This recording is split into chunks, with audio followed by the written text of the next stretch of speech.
আমার নাম মোহাম্মদ রফিক। রফিক ভাই, কোন সরকার আসলে দুর্নীতি কমে যাবে বলে আপনি মনে করেন? বিসমিল্লাহির রহমানির রহিম। আপনি যেটা বলছেন সেটা একটা গুরুত্বপূর্ণ ব্যাপার।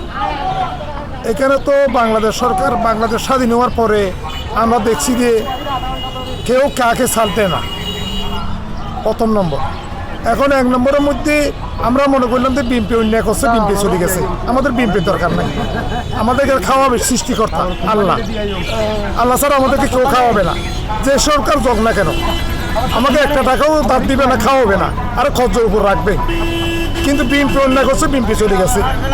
ওনারা যদি 18 করে, পরবর্তী সরকার যদি 2 টাকা 50 পয়সা করে, 2.5 টাকা করে, তাহলে বিএনপির চেয়ে আওয়ামী লীগকে অনেক অপকর্মের মধ্যে দেশটা চালাইছে। কেন মানুষের গুম খুম অত্যাচার সবগুলোর দিক দিয়ে যাই রে। হ্যাঁ, বিএনপির চেয়ে 2 টাকা বেশি অন্যায় করছে কে? আওয়ামী লীগ সরকার। আমাদের কারো নাম বদনাম করার দরকার নাই। আমরা সাধারণ ব্যক্তি, আমরা কষ্ট করে খাইতে চাই। হ্যাঁ, আমরা এইখানে লাইনে দেখতেছি, আমরা মোটর লাইনে দেখতেছি, যেখানে যান সেইখানে একটা রাস্তা করলে বলে মানে আমাদের আওয়ামী লীগ সরকার হক বিএনপি সরকার ওখানে ওনাদের দলের লোককে ট্যাক্স দিতে হবে, সেটা তো কোনো কথা না। জনগণের রাস্তা কেন আপনি এই রাস্তা করার জন্য আমি আমার দলকে ট্যাক্স দেব?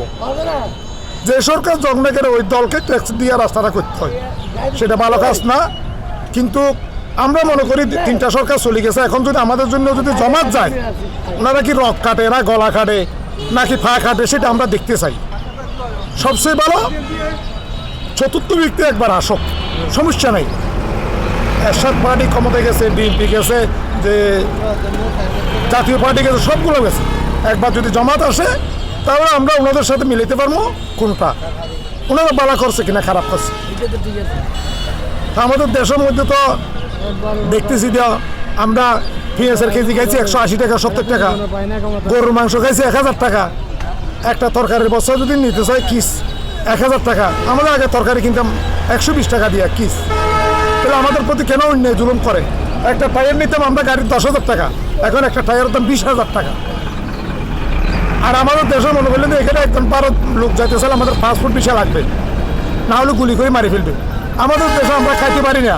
আমাদের দেশে 20 লক্ষ মানুষ, বাইরের কোনো পাসপোর্ট নাই, ভিসা নাই, কিছু নাই। এখানে ওনাদের জন্য আমাদের প্রতি আরও আমাদের মায়া লাগলে কি ওনারা আরও আমাদের বেশি ক্ষতি করতে। তো সেই জন্য কিন্তু বিএনপিরও নেগোসে চলে গেছে, আমাদের বিএনপির দরকার না, আওয়ামী লীগের দরকার। এর চেয়ে আরও 10 ডবল বেশি করে গুম খুন অত্যাচার মানুষ লই গিয়ে যদি কাউকে কোচ করে পাই না, তো সেটা তো আমাদের দেশের জন্য মঙ্গল না। আর যে বিডিআর কর্তা আমাদের দেশের সেনাবাহিনীরা এখানে আমরা লালন পালন করতেছি বাইরের রাষ্ট্রের জন্য। বাইরে শুধু যুদ্ধ চাল, আমরা যুদ্ধ করার জন্য। আমাদের দেশের সৈন্য আমাদের দেশে মারবে, সারা পৃথিবীর মধ্যে তো এরকম কোনো ইতিহাস নাই। সারা পৃথিবীতে এটা কান্না করার মতো কথা। আমি 2009 সালে দুবাই ছিলাম, রসুল কিমা। আমি রসুল কিমার থেকে টিভিতে দেখতেছি যে অনেক মানুষ দেয়নি লুকাইও মানে লুকাইয়ে থাকতে পারে নাই। কেন আমাদের দেশের মধ্যে এরকম অন্যায়? সারা পৃথিবীর মধ্যে 1 নম্বরের মধ্যে বাংলাদেশ দুর্নীতি বা সন্ত্রাস 1 নম্বর হিসাবে। কি জন্য? যেখানে আমাদের সেনা সদস্য 57 জন সেনা সদস্য মৃত্যুবরণ করে, একটা লোক যদি পালিয়ে গেছে ওনাকে বোর্ডিং থেকে খুঁজে আবার মৃত্যুবরণ করতে হয়েছে। সেটা তো আমরা সেটা তো পছন্দ করি না। আমরা যেই হত্যাকাণ্ড হয়েছে ওই হত্যাকাণ্ড তো বর্তমান সরকার যিনি আছে ইউনূস সাহেব, যারা তত্ত্বাবধায়ক আছে, ভালো লোকেরা এখানে দায়িত্বটা আছে, ওনারা এই খুঁজিয়া কাউকে মাফ করা যাবে না। আমাদের জমাতে বলছে আমরা মাফ করে দিচ্ছি, জমাতকে মাফ করার জন্য মাফ করতে পারবে। আমি আমার ছেলে মারা গেছে, আমি মাফ করতে পারবো, যে জমাতে মাফ করতে পারবে না। সেই জন্য জমাতে এটা যেটা বলছে এটা ওনারা বুঝি বললো না বুঝি বললো এটা বলেছে, কিন্তু কন্যান শাস্তিযোগ্য। আমি অন্যায় করছি, আমার থেকে শাস্তি ভোগ করতে হইব। সেটা সাবেক প্রধানমন্ত্রী হোক, যেটা প্রধানমন্ত্রী হোক বা প্রেসিডেন্ট, এরশাদ অন্যায় করছে, এরশাদ তো আল্লাহ দুনিয়া থেকে চলে গেছে, ওনার কথা বলে তো আল্লাহ নাই। তো সেই জন্য আমাদের দেশের মধ্যে যেভাবে করে এখন কার্যকলাপ চলতেছে এটা কথা কোয়ার মতো না।